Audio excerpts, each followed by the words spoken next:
सांपदा माता की कहानी। अति प्राचीन समय में नल नाम का एक राजा था। उसके पास अपार धन संपत्ति थी। इस कारण उसमें बहुत अहंकार आ गया था। राजा नल की रानी का नाम दमयंती था। धुलंडी के दिन रानी ने देखा कि महल के नीचे बहुत भीड़ लगी हुई थी। बहुत सी औरतें एक बुढ़िया से संपदा माता का डोरा ले रही थी। वो बुढ़िया संपदा माता का डोरा बांटने के साथ औरतों को संपदा माता की कहानी भी सुना रही थी। रानी ने यह देखकर अपनी दासी को सारा वृतांत पता करने के लिए भेजा। दासी ने रानी की आज्ञा मानकर वहां उपस्थित स्त्रियों के सारी बात पूछी और फिर रानी दमयंती को आकर बताई। दासी ने रानी को बताया कि एक बुढ़िया सभी स्त्रियों को संपदा माता का डोरा बांट रही है।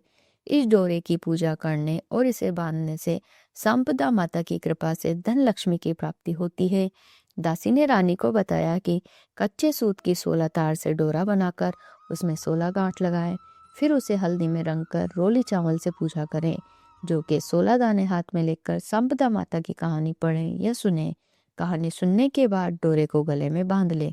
यह सब जानकर रानी के मन में भी संपदा माता का डोरा बांधने की इच्छा हुई। रानी ने भी बुढ़िया से डोरा लेकर विधि पूर्वक उसकी पूजा करके और कहानी सुनकर डोरे को अपने गले के हार में बांध लिया। राजा नल ने जब रानी के गले के हार में डोरा देखा तो रानी से पूछा, हे रानी, तुमने अपने गले के हार में यह क्या बांध रखा है? रानी दमयंती ने राजा से कहा, हे राजन, मैंने अपने गले के हार में संपदा माता का डोरा बांध रखा है। इसके प्रभाव से धन लक्ष्मी में वृद्धि होती है। राजा ने रानी से कहा कि हमारे पास अपार धन है, हमें इसकी कोई आवश्यकता नहीं है। अज्ञान और अहंकारवश राजा ने रानी के गले से डोरा निकालकर उसे फेंक दिया।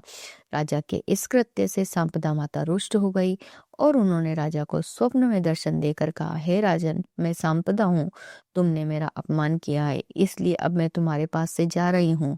मेरे जाने के बाद तेरा सारा धन कोयला हो जाएगा। राजा जब प्रातः जागा तो उसने देखा कि उसका समस्त धन कोयला हो गया है। राजा ने जब यह देखा तो उसके पैरों तले जमीन खिसक गई। राजा ने रानी से कहा कि अब हमारा यहाँ रहना उचित नहीं है, इसलिए यहाँ पर एक ब्राह्मण की पुत्री को महल की देखभाल के लिए छोड़ देंगे। वो महल की साफ सफाई का ध्यान रख लेगी, सुबह शाम दीपक जला देगी और जल इत्यादि का प्रबंध कर लेगी। राजा अपनी रानी को साथ लेकर वन की ओर चल गया। मार्ग में राजा को भूख लगी तो उसने 2 तीतर का शिकार करके रानी को दिए। एक तालाब के निकट पहुंचकर रानी उन्हें भूनने लगी और राजा स्नान के लिए चला गया। जब राजा वापस आकर भोजन के लिए बैठा तो वे तीतर पुनः जीवित होकर उड़ गए। राजा रानी को भूखा ही रहना पड़ा। राजा रानी के साथ अपनी बहन के यहाँ पहुंचा। राजा की बहन ने उन्हें एक पुराने घर में ठहराया। वहां पर राजा की बहन के सोने की बच्ची और बछड़ा रखा था। राजा रानी के देखते देखते वो धरती में समा गए। ये देखकर राजा रानी वहां से निकल गए और उनके ऊपर चोरी का कलंक लग गया। फिर राजा अपने एक मित्र के यहाँ पहुंचा। राजा के मित्र ने उसे अपने महल में ठहराया। वो जिस कमरे में थे वहां खूंटी पर एक बहुमूल्य हार टंगा था। राजा रानी के सामने उस हार को खूंटी निगल गई। उनके ऊपर चोरी का आरोप न लग जाए, यह सोचकर राजा रानी वहां से भी निकल गए। भटकते भटकते राजा रानी एक निर्जन स्थान पर पहुंचे। जब वो वहां पहुंचे तो वो निर्जन स्थान एक सुंदर बगीचे में बदल गया। तब उस बगीचे का स्वामी उनके पास आया और उनके विषय में बताने के लिए कहा। राजा ने उससे कहा कि हम काम की खोज में इधर उधर भटक रहे हैं, यदि आपके पास कोई काम हो तो बताएं। उस व्यक्ति ने उन्हें काम पर रख लिया। राजा बगीचे की देखभाल करता और रानी फूलों की मालाएं बनाकर बाजार में बेचने जाती।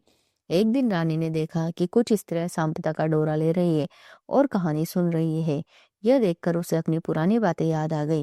रानी ने भी डोरा लिया और कहानी सुनी। डोरे को गले में बांधकर जब वो राजा के सम्मुख पहुंची तो राजा ने उससे उस डोरे के विषय में पूछा।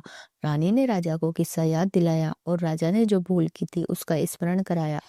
रानी ने राजा से कहा कि आपने संपदा माता का डोरा तोड़कर फेंका, उससे माता रुष्ट हो गई और हमें इतने कष्टों का सामना करना पड़ा। फिर रानी ने हाथ जोड़कर संपदा माता से अपने पुराने दिन लौटाने की विनती करी।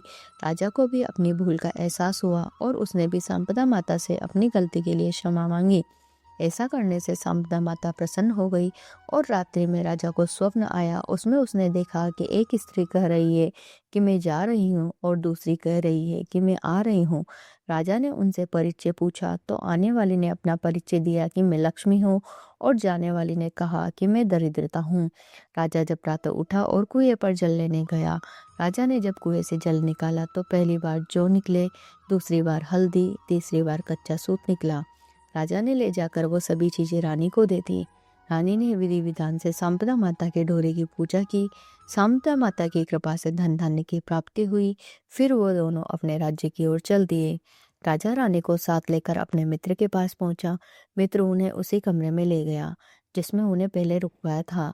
राजा रानी ने देखा कि उस खूंटी ने वो बहुमूल्य हार उगल दिया और इससे उन पर लगा कलंक हट गया। फिर राजा रानी के साथ अपनी बहन के पास पहुंचा और उसी घर में रुका जिसमें पहले रुका था। राजा रानी ने देखा कि बच्ची बछोड़ा पुनः धरती से प्रकट हो गए। यहाँ से उन पर लगा चोरी का कलंक भी धुल गया। राजा रानी को आभास हुआ कि अब उनके अच्छे दिन आ गए। भाग में चलते हुए वो उस तालाब पर पहुंचे तो उन्हें वही भुने हुए दोनों तीतर मिल गए जो पहले उड़ गए थे।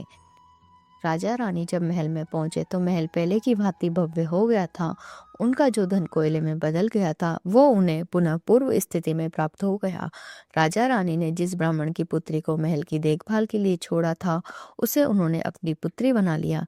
फिर बड़ी धूमधाम से उस लड़की का विवाह आयोजित किया। पुत्री के विवाह के पश्चात रानी के मन में सांबदा माता का उद्यापन करने की इच्छा हुई। रानी ने उद्यापन में हलवा पूरी की रसोई की, 16 ब्राह्मणों को भोजन कराया और उन्हें 16 वस्तुएं दी। सांबदा माता की कृपा से राजा रानी के सभी दुखों का नाश हो गया और उनका जीवन खुशियों से भर गया। हे सांबदा माता, आपसे यही प्रार्थना है कि जैसा आपने पहले राजा को दिया वैसा किसी को भी मत देना और जैसा राजा को आपने बाद में दिया वैसा सबको देना। जैसे आपने राजा रानी के दुख समाप्त किए वैसे सबके दुख हरना। अब सुनते हैं गणेश जी की कथा। एक बुढ़िया माई थी, मिट्टी के गणेश जी की पूजा करती थी। रोज बनाती, रोज गल जाते। पास ही एक सेठ का मकान बन रहा था तो बुढ़िया बोली कि मेरे पत्थर का गणेश बना दो। तो मिस्त्री बोले जितने हम तेरा पत्थर का गणेश गढ़ेंगे उतने में अपनी दीवार ही चुन लेंगे। बुढ़िया बोली राम करे तुम्हारी दीवार टेढ़ी हो जाए। अब उनकी दीवार टेढ़ी हो गई। वो चुने और फिर ढहा देवे, फिर चुने फिर ढहा देवे। इस तरह करते करते शाम हो गई। शाम को सेठ आया तो उसने कहा कि आज कुछ भी नहीं किया। वह कहने लगे एक बुढ़िया आई थी और कह रही थी कि मेरे पत्थर का गणेश गढ़ दो। हमने नहीं गढ़ा तो उसने कहा कि तुम्हारी दीवार टेढ़ी हो जाए। तब से दीवार सीधी नहीं बन रही है, बनाते हैं और फिर ढहा देते हैं। सेठ ने बुढ़िया को बुलवाया और सेठ ने कहा हम तेरे सोने का गणेश गढ़ के देंगे, हमारी दीवार सीधी कर दो। सेठ ने बुढ़िया को सोने का गणेश गढ़ के दिया। सेठ की दीवार सीधी हो गई। जैसे सेठ की दीवार सीधी की वैसे सबकी करना। कहानी कहते, सुनते और हुंकारा भरते लोगों पर सब पर कृपा दृष्टि बनाए रखना। बोलो गणेश जी महाराज की जय। तो बहनों, इस प्रकार श्रद्धा और नियम से सांबदा माता का डोरा धारण करने से घर में धन वृद्धि, सुख समृद्धि और पारिवारिक शांति बनी रहती है। अगर आपको ये जानकारी उपयोगी लगी हो तो वीडियो को लाइक करें, शेयर करें और हमारे चैनल धर्म और कहानी को सब्सक्राइब जरूर करें। कमेंट में जरूर लिखें जय सांबदा माता।